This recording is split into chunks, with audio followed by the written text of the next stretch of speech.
Welcome to King Silk Art. This is truly some of the most spectacular art that man has to offer. What you're seeing is this is all silk embroidered, and it comes from a province in China called Suzhou. And this art has been being done for over 2,000 years.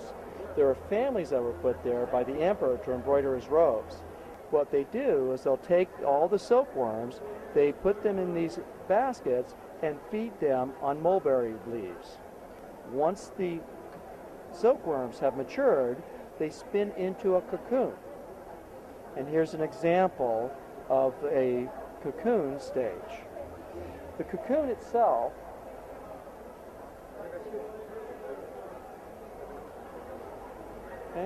and what they do with this is they'll take a vegetable dye, permeate the silk with the dye.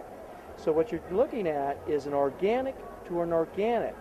So the dye becomes a permanent fixture in the silk thread, and so it will never lose its color. They can get about 2,000 feet out of one cocoon of that very, very fine fiber. This is thinner than a human hair.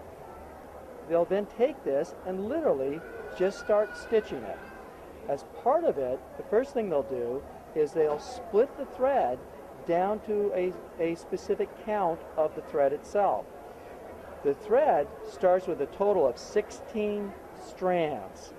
Depending upon the quality of the piece, they will determine how many strands they use to actually do the work. Something like this, like a tiger for example, these top quality pieces will take anywhere from months to years to complete. So if we look, for example, at the back of one piece, and here you can actually see that how lovely it actually is. And if you were to rub your hands over it, you can actually feel the little knots. This is actually one of the key elements to tell you that this has actually been stitched by hand.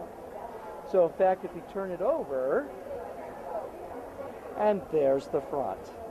Absolutely wonderful.